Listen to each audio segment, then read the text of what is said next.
That's right. What is going on, everyone? You are listening to another episode of Bridging the Gap here on the Jersey First TV network. As always, I'm AJ Malillo. And I'm Stephen Rambola. And you could get all your Jersey First content on Jersey First on YouTube. You just got to hit that subscribe button, hit that little notification bell. You could get all of your Nader narrative and Real Talk with Fernando. But you can also check us out on jerseyfirst.org. Just hit the Jersey First TV tab where you can also sign up for our newsletter and you can sign the pledge of making Jersey a better place. And you can always check us out on demand on OnNJ.com. Steven, another week in paradise, also known as the Jersey Shore. What's going on? Is that what they're calling it now? That's what they're calling it. They're calling it a slice of heaven, Seaside Heights. That's what they're calling it. I hope they get you on the jingle because I've not heard that yet. Well, I kind of stole that one from John Denver.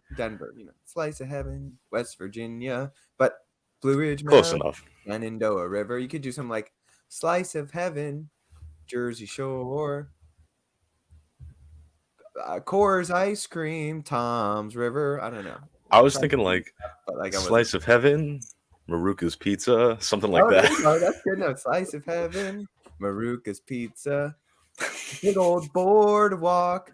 Right by Tom's River. Oh, we got there. We go. We got it. No, that's it. A little collaborative right there. Boom.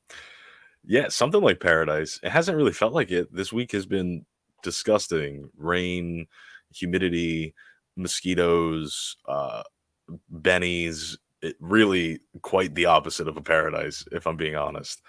But I mean, listen, it's another week in the books, having fun. There was like nothing exciting that happened around here this past week, at least in terms of like newsworthy events. I'm still here. I'm still rocking and rolling. A quick little follow up last week. I know we were talking about how I didn't know what I was going to read this month.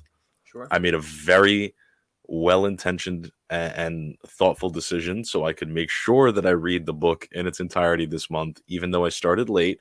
I have it with me. I'll show it to you. It's going to be the thinnest book of all time.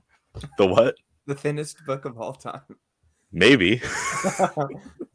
Funny. But I've taken a decent chunk out of it. Let me see, it clocks in at a whopping 89 pages. Nice. So I'm about halfway done. It's called On Inequality by this gentleman. His name is Harry G. Frankfurt. He's a philosophy professor at Princeton. So I know I had talked about rolling with a philosophy book that I already own, but I was out at the bookstore. I like to go to the bookstore. It's a fun place. Get a little coffee, roll around like a library. I came across this, read the cover, had me on the hook, and here we are. So that's a fun little update about my life. Other than that, found a place to live for law school. Nice. Very exciting. Getting ready to think about the logistics of moving and all those things. That's been very stressful. So I guess all in all, we could sum my week up as I bought a book and I found a place to live. Those are two of the most important purchases you're going to make in this life. You're right. You're right. Especially at this stage of the game, I'm killing it.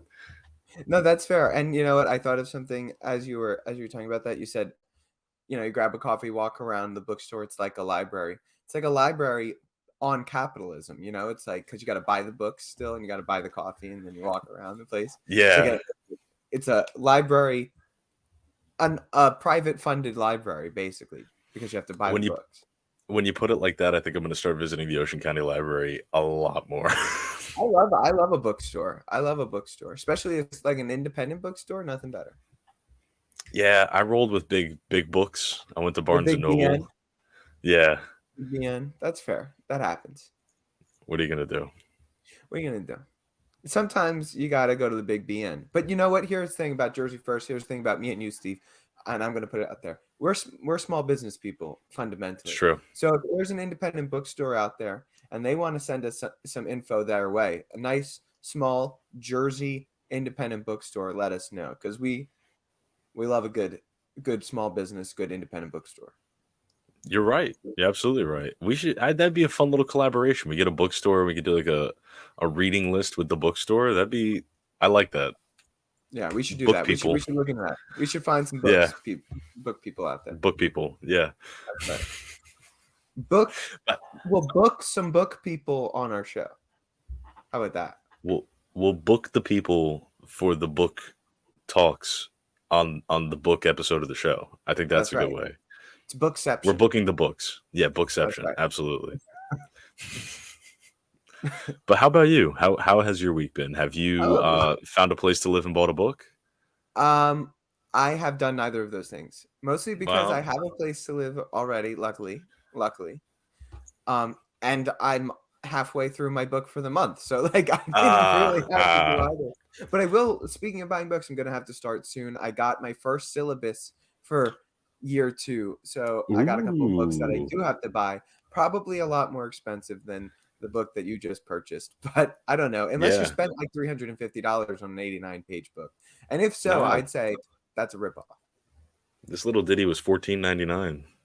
14.99. Yeah, I'm about 350. I'm only 2 books in.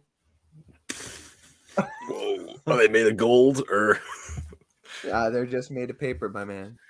Ah, that's crazy. But what are you gonna do? So that's pretty much what it is. It's we're winding out of the internship and back into the regular school semester.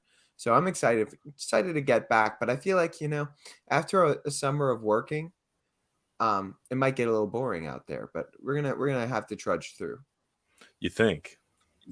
I think. What makes you think I hope that? not. I'm interested in this. Like you're just in it, right? At this point, I'm like helping out actual legal work, doing legal research for real cases. I'm doing, you know, um, I'm investigating. I'm dealing with real people, real lives, real victims, the whole 9 yards.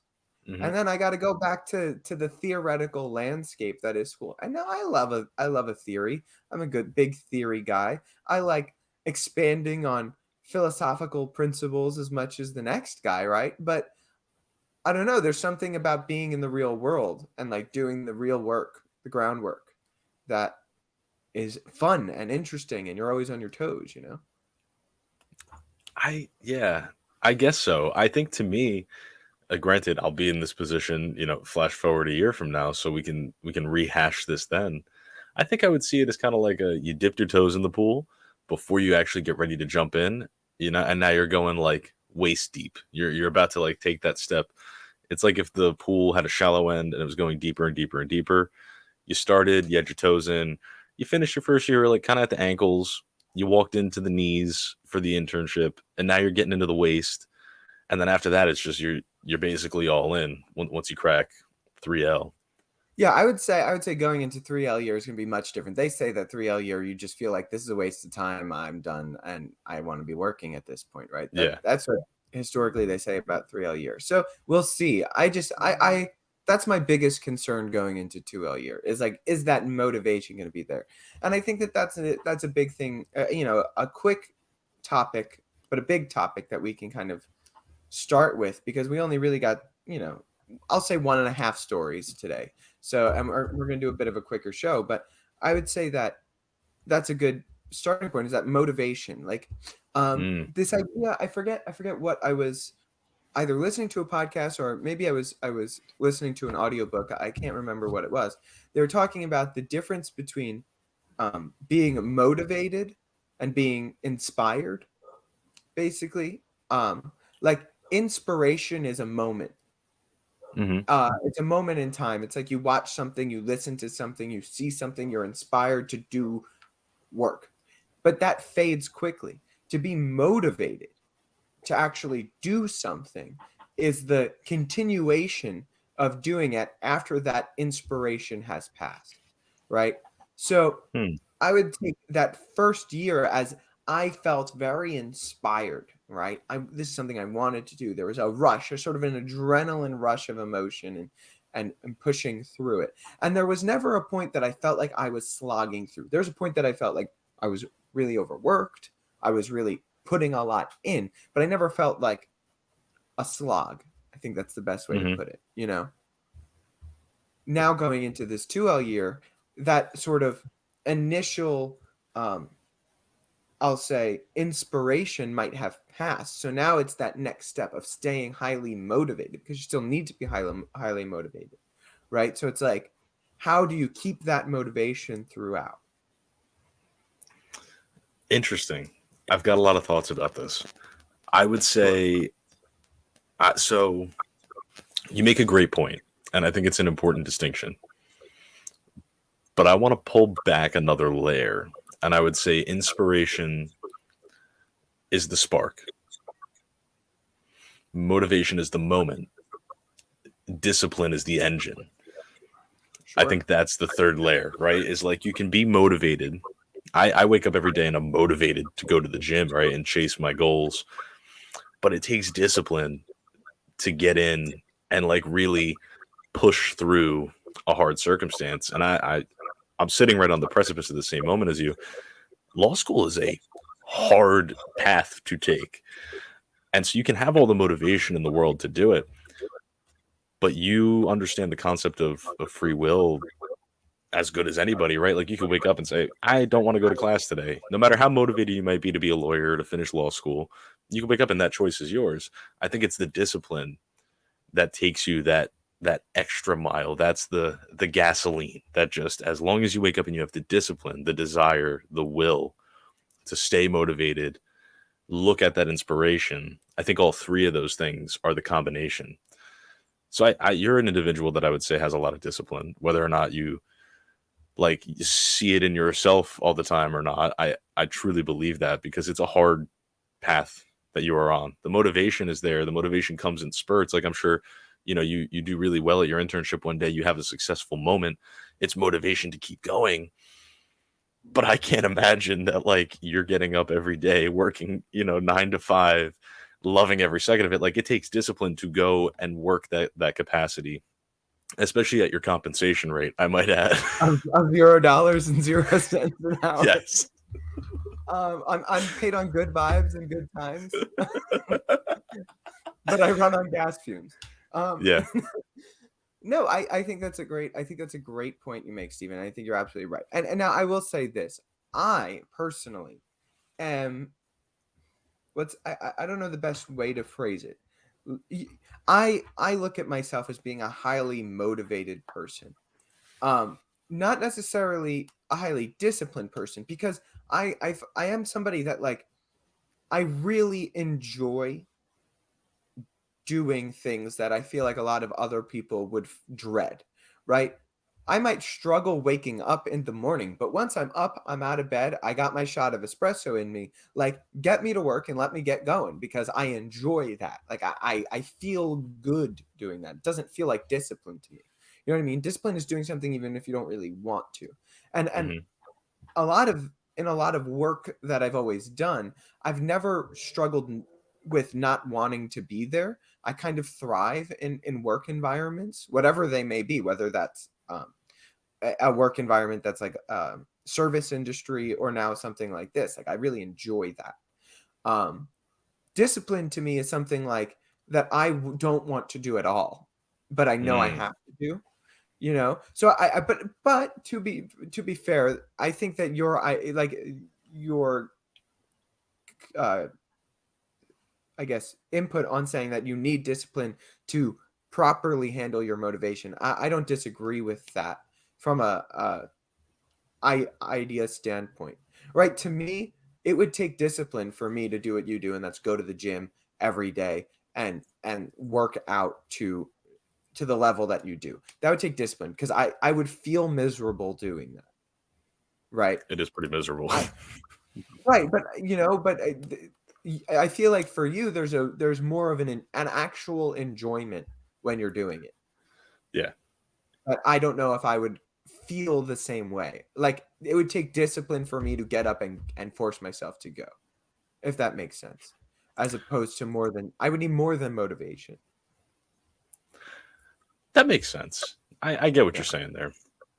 I think a large part of this, and this is actually like a perfect little segue that we can use here, is I find a lot of comfort because I agree with like the same way that you just conceived of discipline slightly differently than I did, but I think the point remains the same. There's certain things that make it easier to go and participate in those kinds of things.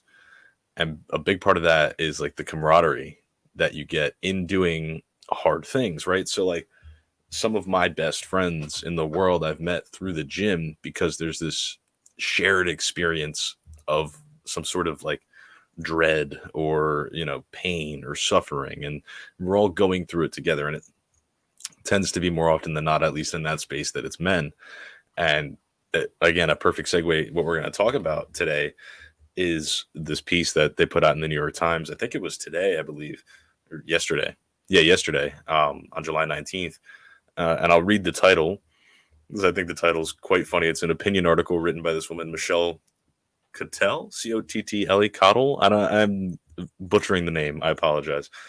But the name of this article is, quote, "Is the cure to male loneliness out on the pickleball court?" And I think she talks about a lot of these same concepts that we were just mentioning, which is this camaraderie that, men feel and need to socialize. And for me, I get that in an environment like the gym. Michelle, however, suggests that maybe men could go and find it on the pickleball court. As funny and sensational as that. Go ahead. Yeah, no, I was just gonna say what drew me to this article. It's funny. I was at the internship, and in the mornings, when I first sit down and get in, I'll go in New York Times. I'll play like a Wordle. I'll play a quick crossword, get my brain really into words. And so like I was kind of on the web page, and I was looking, kind of scrolling through some articles, and the one kid that I do the internship with, he became a buddy of mine. He goes to pickleball. His friend's brother like owns a pickleball court, racket, sports court, and they do this thing called I think it's like dinks and drinks on Thursday nights. So it's like you go to pickleball, you bring some beers, you hang out, you have a little fun. They do a little tournament. So I was like, dude, check out this article, because we talk about pickleball all the time. I was like, dude, check out this article. How funny, whatever, like male loneliness, because he talks about this event that he goes to on a weekly basis, where it's a lot of, I mean, it's mixed gender. There's men and women there, but it's a lot of not middle aged, like young adults, like mid to 20s, mid 30 to mid 30s adults, right? And they are going, having some beers and playing some pickleball. And I was like, this is perfect. How funny is that? My brother and I are in a cornhole league. It's like very similar. It's mixed gendered, but it's a lot of guys at a brewery, and you play cornhole, and there's some ladies there too. And so I think that it's a really interesting article of like how men and women have differences and how they connect and bond with each other. And I think one of the lines in the article, you can pull it up because I think you have it in front of you, is like, men do things together and women talk about things. Like that's kind of how the bonding takes place between the genders. And yeah, do you have the quote? Yeah, the exact quote is, so it says, "The folks who study this sort of thing say it's especially useful for men because of a fundamental difference in how the genders bond. Boiled down, women talk, men do stuff." Right. So, and I think that's, you never really think about it real. Like I've never really thought about it that way, because I would say that, especially between you and I, Steve, there's a lot of talking in our friendship. But Yes. I saw somebody else explain it this way. It's like women tend to do things together, and men tend to do individual things parallel to each other, and they bond through doing that. So it's like Mm. going to the gym, right? You're not lifting weights with the people you're at the gym with. No, you're lifting your own weights, but you're doing it side by side. I think While fishing is a comparable example of this too. fishing, hunting, something like pickleball, where yes, you're playing together, but like you are playing pickleball maybe against somebody else. Even a bowling league. Right. And the other thing that I've noticed about men, and how men interact, that's sort of different than how I've seen women interact with each other, is men, that men are friends if they are really like picking on each other, getting under each other's skin, sort of, going back, a lot of like jocular, mental, verbal jousting, I guess is the best way to put it, right? Mm. So I think that sports and competition like that open the door for like this trash talk that is acceptable, and that really helps form these male bonds in ways that maybe is a little bit different when you're talking about different genders. Absolutely. I think before I make any comment on that, I do want to mention some statistics from the article really quick, just to highlight like the point of this piece. She talks about this loneliness epidemic, and I when I was reading this kind of blew me away, and I'm going to read directly from the article right now. It says, so men in particular seem to be struggling with the basics of making friends. Surveys indicate that men have seen a much sharper decline than women in their close friendships over the past 30 years. A higher percentage of men than women report having no close friends at all. 15% of men report this, 10% of women report this. Men receive less emotional support from friends than do women, and they are less likely than women to admit to being lonely, making it tough to gauge, much less address their suffering.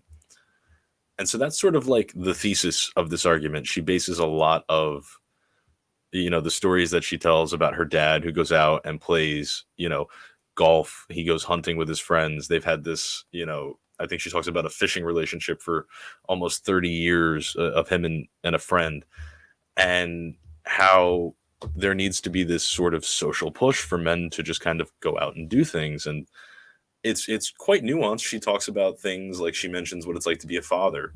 I'm looking at another excerpt from this article right here where she says men already struggle to balance their work and personal lives without trying to cram a standing bowling night or P90X date into the mix, which I just think it's hysterical because it's true. And she really touches on, like we said, this article, when you read the title about male loneliness and pickleball, it's funny and you laugh and you're like, is that really the answer?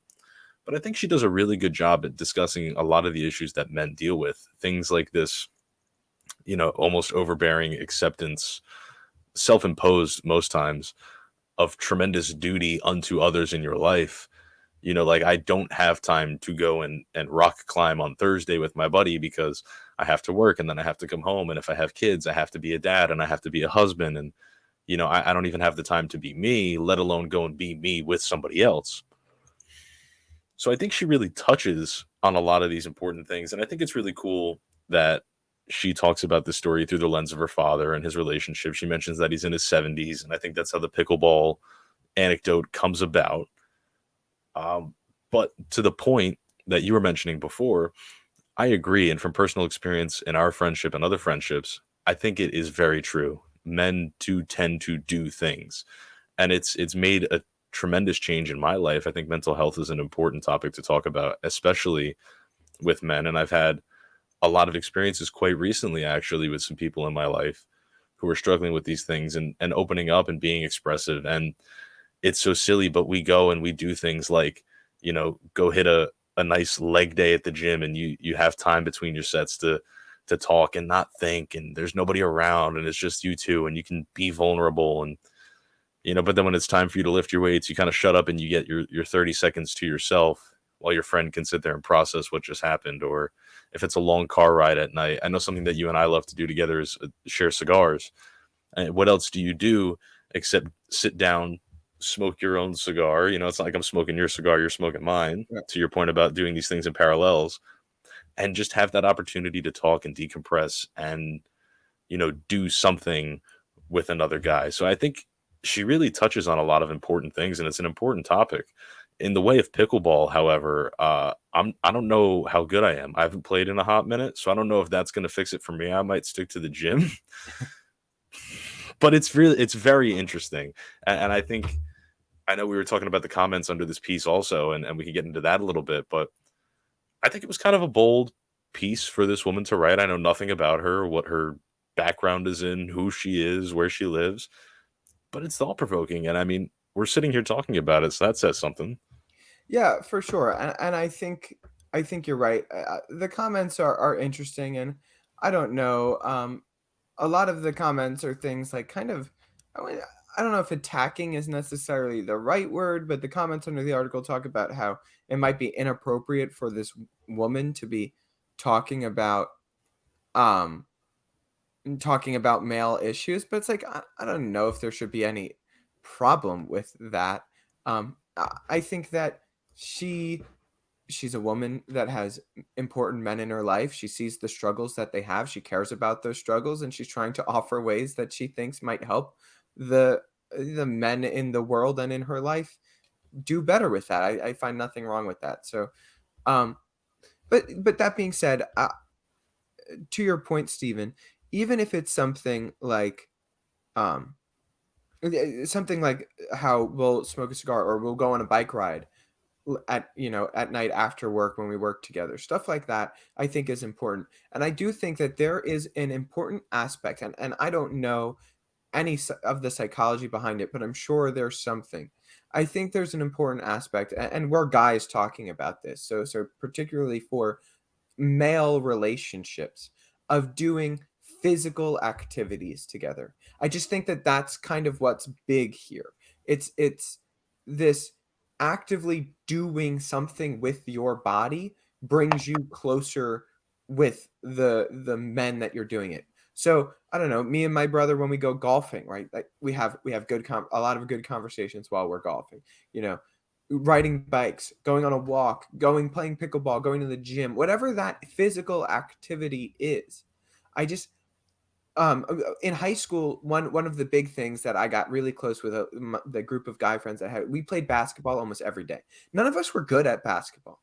None of us were remotely good at it. I'm 5'4". Like I am not a good basketball player. I have no dreams of being a good basketball player.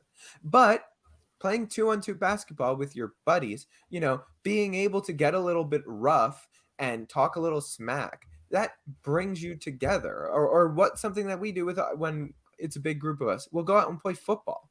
Yeah. It's like those physical activities I think are really important in male relationships. And it seems like we've kind of, as a society, moved away from them. Like, how many people do we know that are in like beer softball leagues and stuff like that, or pickleball leagues? Not as many as that used to be like a norm, you know?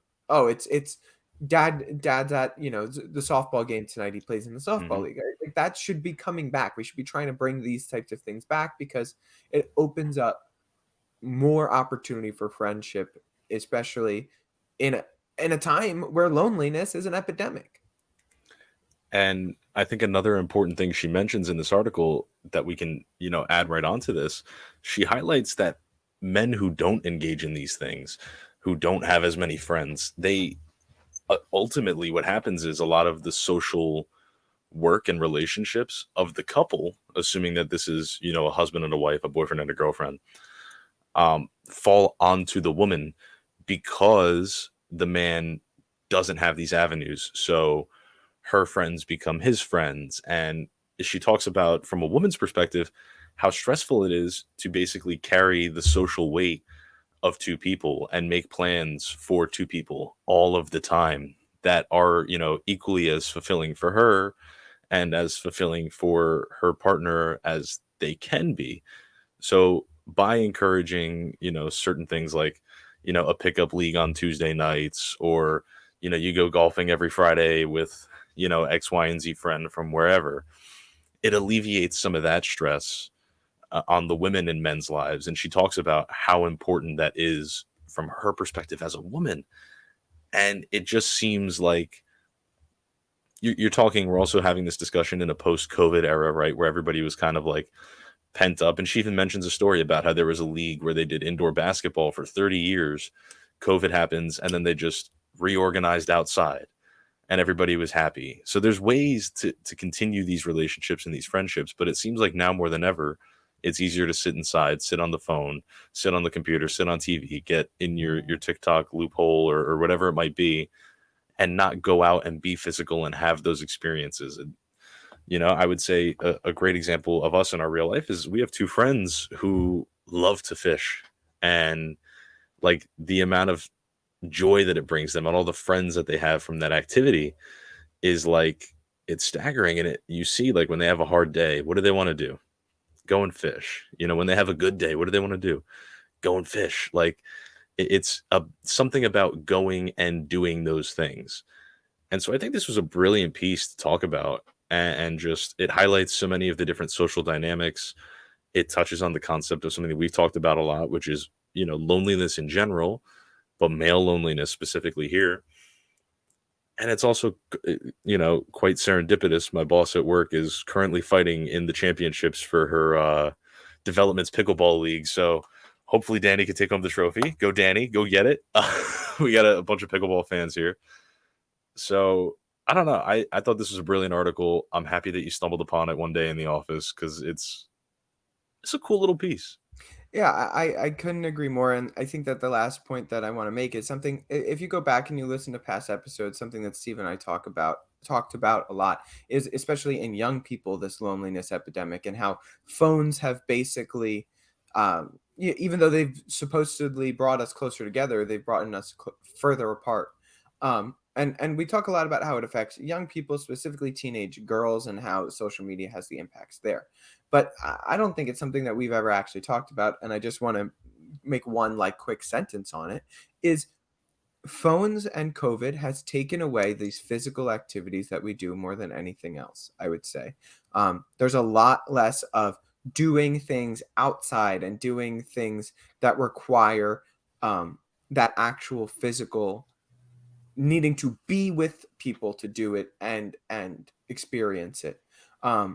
And there's tropes about like male gaming, like video game culture, but I think that video game culture has a lot of the same qualities that these outside these outside sports do also. It's the same idea, it's that idea of the Xbox chat room where you're talking smack on each other and you're getting under each other's skin and you're competing against each other, but you make friends that way also, right? So I think that really what it comes down to is like going out there, doing something difficult with other people, and you're going to build stronger bonds with those other people because it's through suffering that bonds are forged. It's it's the pressure that turns the coal into diamond. It's the same idea of forming these bonds between people. So do something hard around other people and you're going to make friends. I think that's fundamentally what it is.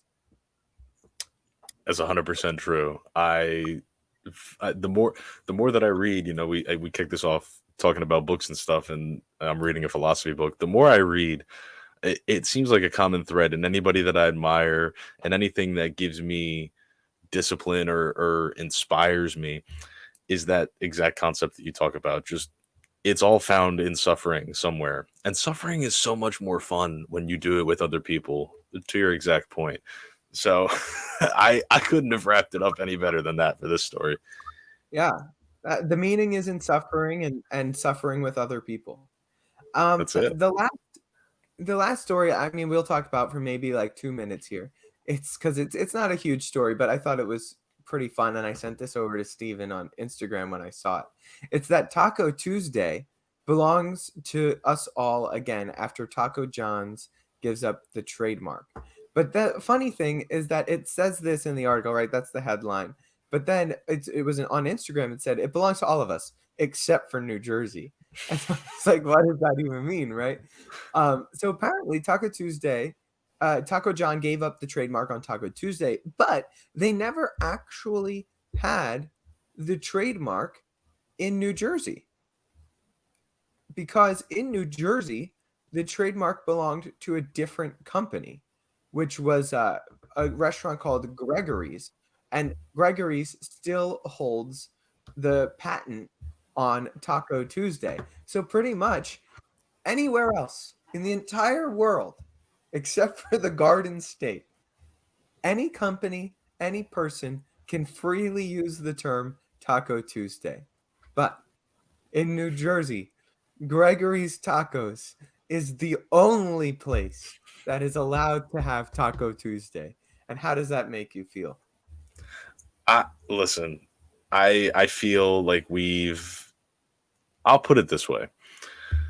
New Jersey, there's always something, and Taco Tuesday, I think they made a great point. I want to pull up the article on my end of things here because there was a brilliant quote. Taco Bell led the defense on this when they were trying to get this, basically to become a free use term because Taco Bell wanted to use Taco Tuesday. And I think this is so funny. This is what they actually, Taco Bell petitioned to the U.S. Patent and Trademark Office. This is a direct quote. It says, quote, Taco Bell believes Taco Tuesday is critical to everyone's Tuesday. To deprive anyone of saying Taco Tuesday, be it Taco Bell or anyone who provides tacos to the world, is like depriving the world of sunshine itself. And so it seems like in the Garden State, there is just a tremendous cloud over us because for some reason, the sunshine that is Taco Tuesday is still robbed from free use of the people and corporations within New Jersey. So I think Gregory's maybe needs to give up the act and let the people have what they deserve, which is Taco Tuesday when they want it. Well, okay, Stephen, I think this might be a prime example of the difference between you and I being a conservative and a liberal right here, right? I think that there is something beautiful about Gregory, the institution of Gregory's Tacos, holding on to Taco Tuesday, something that they've had. And I think it's what's so beautiful about it is that this Wyoming-based company, Taco John's, which owns Taco Tuesday in the other 49 states and around the world, right, held Taco Tuesday from everybody's enjoyment, except for Gregory in Jersey, who said absolutely not. It's not going to happen here. It's mine, and there's nothing you can do about it. I don't care if you're Taco John or the Taco Bell. It's Gregory's, all right, here in Jersey. And I think that that's a beautiful thing. And I think that's it's central New Jersey. And I love it. My weakness. You know my weakness is when you make an argument that appeals to the New Jerseyness of something, I am way more likely to agree with you.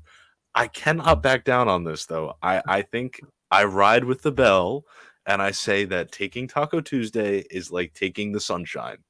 Gregory, your business does not even have tacos in the name. At least we were talking about, like Taco Bell. You're just Gregory, the taco guy. I don't give it up. Give it up. Let the people have Taco Tuesday, Gregory. Let them have it. I don't know, Steve. There's something really beautiful about Greg not giving this one up. I think that that's a beautiful place to stop too. Maybe we're gonna have to stop one Tuesday and grab some tacos from Gregory. I think so.